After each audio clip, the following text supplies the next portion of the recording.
Hi, today I'm going to show you how to get the MULTOS Trust Anchor set up and working with the MULTOS SmartDeck SDK. The first thing you need to do is to download SmartDeck. Currently this is available for Windows. You must register first.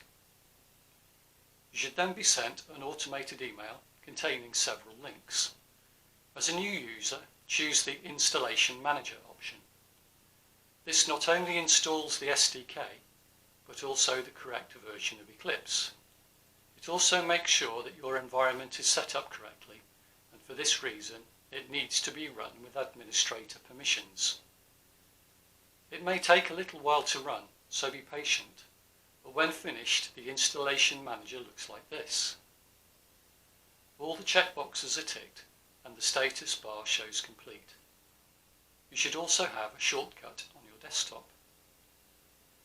The last bit of software you need is an additional SmartDeck library. Now we'll test that the developer board is able to talk to SmartDeck. Check that on the development board, switch S1 is set to USB, switch S2 is up, and jumper J5 is fitted. Connect the board to your Windows PC or laptop with the USB cable provided.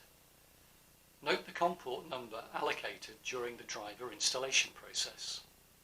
Then, from a command prompt, use the command shown, specifying the COM port number of your board. You should see the same output.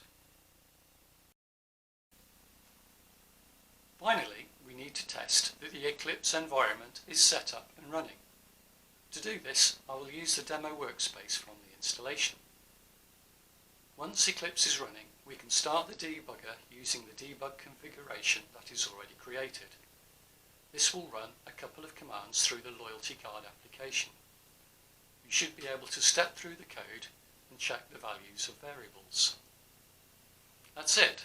Everything is installed and you're ready to start developing applications. Next time we'll take a look at one of the tutorial projects which you can use to get you started. Bye for now.